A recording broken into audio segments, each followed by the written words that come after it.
Greetings and welcome to this week's episode of Bronx Bombers. My name is Joe Rubenstein and it is Wednesday, July 11th. And as I record this before the final game in Baltimore as the Yankees try to somehow manage a split against the awful Orioles, two things are true, one good, one bad.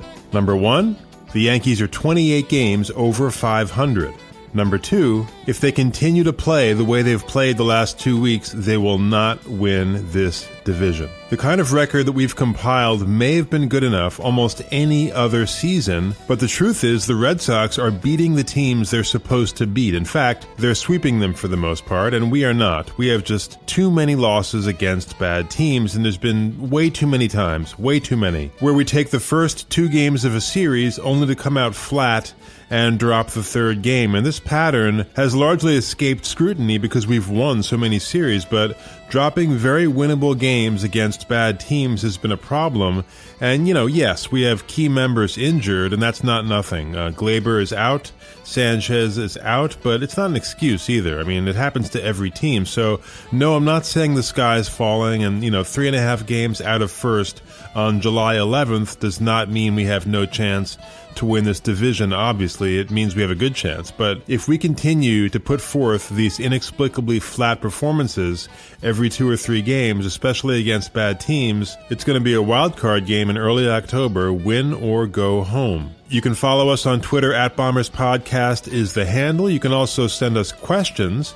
We'll try to answer each and every week in our mailbag segment here on the podcast. You can like us on Facebook, subscribe to our show on iTunes or Stitcher. We're on Spotify as well, or give us a call, 646-854-4959. And as always, you can send your comments and questions to joe at bronxbomberspodcast.com. Really, however you'd like to engage with us, we love engaging with you. Coming up a little bit later on in our Twitter poll this week, your thoughts on whether the Yankees should trade Clint Frazier, Domingo Germán, and Brandon Drury for a 2-month rental of Manny Machado and closer Zach Britton of the Orioles. Also, I'll answer a fascinating question from one of our followers about whether Major League Baseball should institute new rules to limit defensive shifts. And we'll go through the good, the bad, and the ugly from this last week of action. All that and more coming up on today's Bronx Bombers. Back in a moment.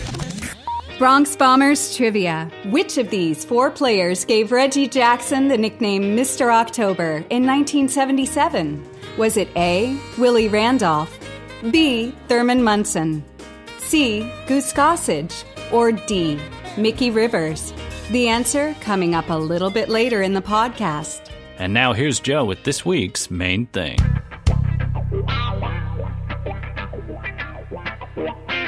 So just a quick note, we're going to be taking a 1-week hiatus during the All-Star break, so no episode next week. The next episode after this one drops on July 25th, and beyond that, for the remainder of the summer, we're going to be releasing episodes once every 2 weeks, and the reason is simple. I'm working 2 jobs this summer, so basically all my days and nights are taken up, on top of which I'm in the early stages of putting together a second podcast, a very ambitious project, which I'll be talking about more in the fall. So there may be individual game reactions that will release in the off weeks, but at least until the end of August, we'll have a new full episode every 2 weeks. And while we're on the subject, I want to take this opportunity to just tell you how pleased we are at the continuing growth of this podcast. When I started this, we were getting, 50 or 60 downloads per episode. Well, after only a few months, we're up to 500 per episode. That's amazing growth, and that's something that we're really proud of, and it's thanks to you. I want to thank all of you for listening, for writing to me, for tuning in every week, and helping us keep this thing going. All right, so back to baseball, and Masahiro Tanaka, who started last night's walk-off loss to the Orioles, was, he was good. He was Tanaka. He was good in spots, but certainly not good enough. Lots of hard contact, and he ends up giving up 3 runs in just 4 1/3 innings, and the 4th inning is what killed him. 30 pitches, including a 2-run double to Joey Rickard. That inning was extended, by the way, by a very costly error by Miguel Andujar. They probably should have sent somebody in for Tanaka in the 5th. seeing as how he's coming off that injury, but they send him out there, and Machado jumps on the very first pitch and ties the game. Machado, he has just been wearing Yankee pitching out all year. I mean, really beyond this year, but just the second player in Major League history with at least 4 multi-home run games against the Yankees before the age of 27. The other was Double X, Jimmy Fox. And Machado has 20 home runs versus the Yankees since 2015. 5 more than any other player in that span. And the Orioles, the worst team in the majors, are now 5-4 against the Yankees, whereas their record against all the other teams with records over 500 is 9-36.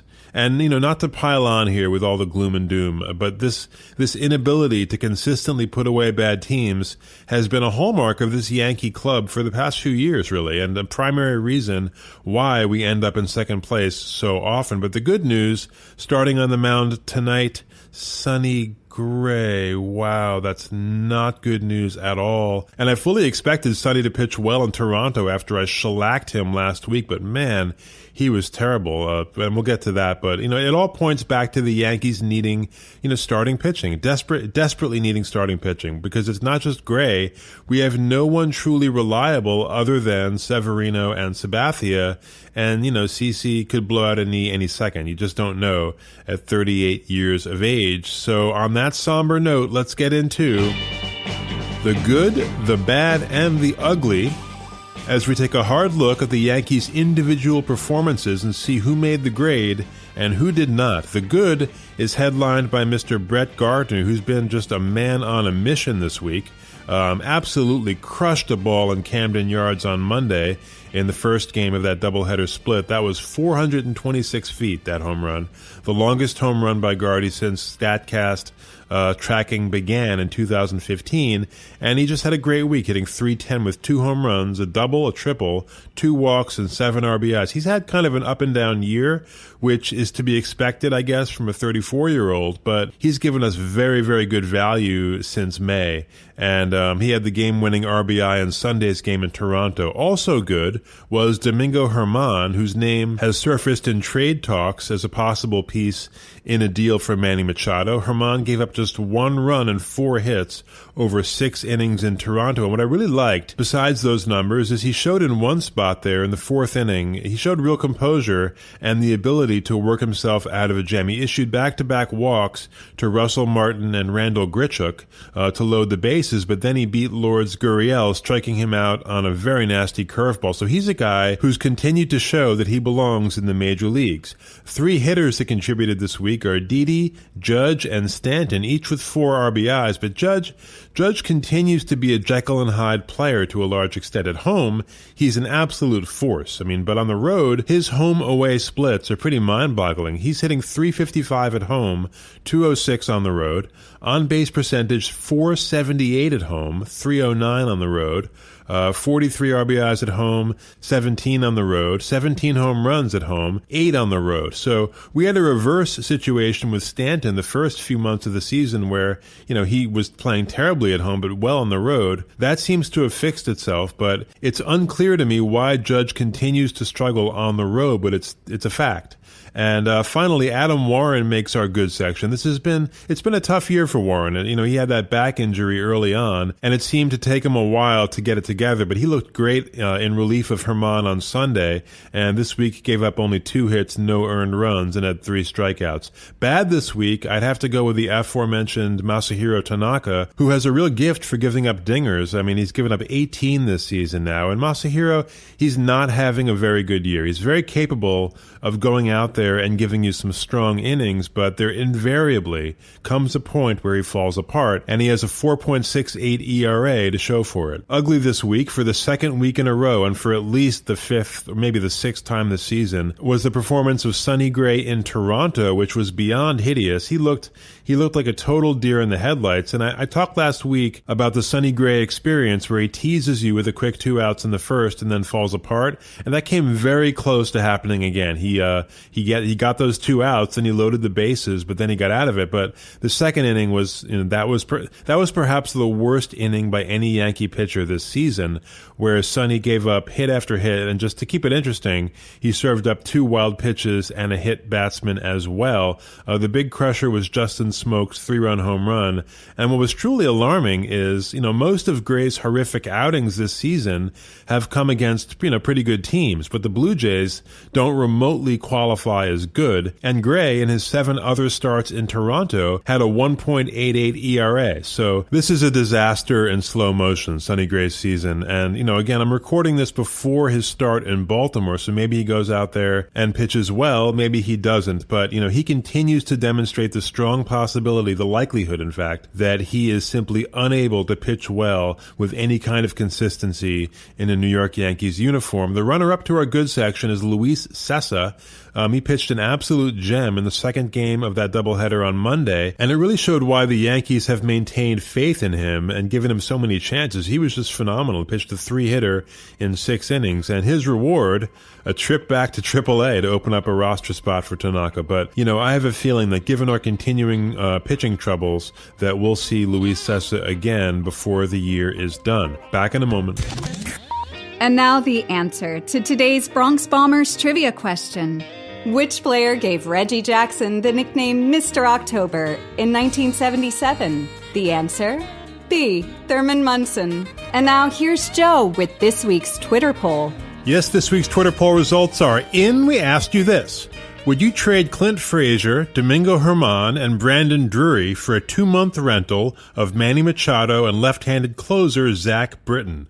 And those specific names were being speculated on by Jim Duquette of Sirius XM's MLB Network Radio. Where he got those names, I have no idea, but it seemed like a reasonable package for the purposes of this poll. So Frazier, Germán, Drury for Machado-Britton of the Orioles. And the rumors have been flying about Cashman's sudden interest in Machado. So 46% of our followers on Twitter at Bombers Podcast said yes, do the deal. 29% said no, and 25% said only if we also add a starting pitcher. And I added that third option because, on the face of it, this particular trade with the names I mentioned does not make a great deal of sense to me from the perspective of the Yankees' needs right now, especially given the fact that Machado has been adamant in recent interviews that he's a shortstop and only wants to play shortstop. And look, Didi is not Machado. We all know this. We sort of let ourselves dream that maybe that was the case back in April, and his numbers then at least matched Machado's, actually exceeded Machado's for a while, but the earth tilted back into its normal axis, and now Didi's hitting 255 to Machado's 309. Didi has 15 home runs, Manny has 21. Didi has 48 RBIs, Manny has 60.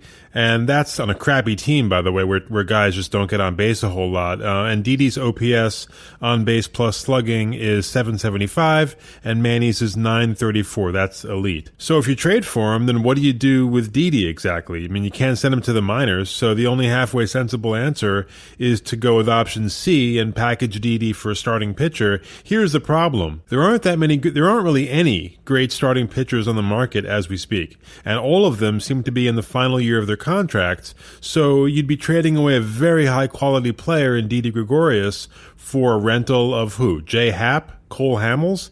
That doesn't sound like very good value to me. And with Britton, who hasn't been any great shakes for Baltimore this season, an upgrade over Chasen Shreve as far as a lefty out of the pen, definitely. But to me, Clint Frazier, Domingo Germán, and Brandon Drury, that's a lot of value right there. When you look at their upside and how long the Yankees would have, control over them for very low cost, especially the first two. And again, this is for a 2-month rental. What happens if, God forbid, the Yankees, lose in 5 in the opening round to Boston? Let's be honest here, it's not exactly inconceivable. So what would happen is we'd lose Machado and Britton to free agency, and we would have also lost the services of a very talented young outfielder with a great attitude in Clint Frazier, a developing talent with a live arm in Domingo Germán, and a very serviceable utility infielder in Drury. You place any one of those guys' names next to Machado, it sounds great, right? You do it in a second, but, all three? I wouldn't sign off on that unless we do make that second deal for a starting pitcher, and that pitcher is like a Bumgarner or a DeGrom Strahm or a Syndergaard, someone we'd have in our rotation for more than 2 months. As great as Machado is, he doesn't really feel like an obvious need for us right now. I mean, if Cashman is dead set on signing him, do it in November when he's a free agent. That way you can kind of figure out what to do with Didi and restructure the roster in a measured way. But for right now, focus on pitching, man. I mean, anybody who's been watching these games knows that we've got, Severino, we've got a very game but 38-year-old Sabathia, and a bunch of question marks in our rotation. And our bullpen has showed some weakness lately as well. So focus on pitching. Pitching wins championships. Believe it. All right, from this week's mailbag, our question of the week here on Bronx Bombers comes from Troy in Roslyn. And by the way, the email is joe@bronxbomberspodcast.com, or you can find us on Twitter @BombersPodcast is the handle, or give us a call at 646-854-4959. If you have any questions you want to have us answer on any future episodes, we are more than happy to do so. And Troy writes, recently there's been some talk that Major League Baseball might outlaw or at least modify teams' ability to use defensive shifts. What do you think of the shift? Should teams be allowed to do it or not? Well, thanks for that question, Troy. It's a very good one, almost too good. I mean, of all the questions I've gotten, this may be the most difficult to answer because there are fairly compelling arguments on both sides. So Troy is right. Commissioner Rob Manfred said recently, quote, I think we want to proceed judiciously to limit shifts, but I also think we want to proceed, unquote, meaning we'll do something but not ban them entirely. So for anyone who watches baseball at all, it won't come as any surprise that defensive shifts are the new normal. I mean, every team does it, and the reason is that they are effective. They've proven to be effective, and the Yankees, by the way, have employed them brilliantly. There's a stat to measure defensive runs saved due to shifts. Don't ask me how they come up with it, but they do. And the Yankees are second on that list with 23 defensive runs saved this season due to shift. Only the Rays have more with 24. Now, the purist argument, the kind of philosophical stance that the game was quote-unquote meant to be played with two infielders on either side of second base, I don't buy that exactly. Infielders were placed there because presumably it offered the best protection against ground ball base hits. And of course, back in the day, they didn't have our access to stats on each hitter via computer analysis, which isn't to say that there weren't shifts on individual players in the old days. I mean, the Cardinals famously shifted on Ted Williams for all 7 games of the 1946 World Series, and it was very effective. He only hit, I think, 200 and 0 extra base hits in that series. So the point of defense in baseball is to prevent runs from scoring, and the shift certainly accomplishes that task better than maintaining identical positioning for every hitter. On the other hand, there's the baseball is entertainment argument. And we all know that rules have certainly been changed in the past for the purposes of boosting offense. When averages plummeted in the 1960s, Major League Baseball lowered the mound, and all of a sudden the averages were spiking up. And certainly the DH rule, the motivation there was more offense as well. People like to see hits. That's why they tune in, and they don't tune in to see ground balls into the shift. And these shifts, again, make it very tough on hitters, especially when you're in a situation today where almost every pitcher can throw 95 with movement. So the deck has been stacked against hitters in the past 7 or 8 years with the natural evolution of pitching and the shift. And you might ask, well, why don't hitters bunt more often or try to hit the ball to where the shortstop would normally be when teams shift to the right side? And there's multiple reasons for that. First of all, you don't necessarily want good hitters bunting all the time. They're not really used to doing it. They're not that good at it. And, just the other day you had Matt Adams of the Nationals bunting against the vacant left side of the infield, and he broke his finger. But, more importantly, what makes things difficult for hitters when they've got a shift, let's say, to the right side, pitchers use that. If the left side of the infield is totally uninhabited, pitchers are not going to pitch soft stuff away to a left-handed hitter. They're going to bust him inside. Very tough to pull that. So one obvious solution, of course, is to hit the ball out of the ballpark. But not every hitter has consistent power, although more and more do. So look, there's good arguments for both sides. But if I was forced to come up with a position on this, which apparently I am, having been asked this question, then I would say let it be. Let hitters adapt. Again, this is a fairly new phenomenon. The constant shifting is really only 7 or 8 years old, and it's tough to forbid teams from doing something that's fundamentally sound strategy just because it's sound strategy. You know, I mean, it's a drag that it depresses offense, which is why I do think Manfred will limit it in some way. Major League Baseball is a business after all. And again, fans aren't tuning in to see ground balls into the shift. But if it was up to me, Troy, I would hold off for now. See if hitters find ways to evolve and beat the shift more consistently. And if not, then maybe you look at it. I mean, I guess the bottom line for me is I don't like the idea of legislating against a given, legal strategy because that strategy happens to be effective. It's almost like you're mandating bad thinking in a way. So I'd stick with the shift for now. But again, it looks like Manfred is at least in the preliminary stages of enforcing some kind of limitations on it. So we'll see where it goes. But thanks a lot for that question, Troy. I really appreciate it. And that'll do it for this week's episode of Bronx Bombers. Again, don't forget, you can subscribe to this podcast on iTunes or Stitcher. Find us on Spotify. Follow us on Twitter @BombersPodcast is the handle. Like us on Facebook as well. But most of all, have faith in the Yankees. We'll see you in 2 weeks.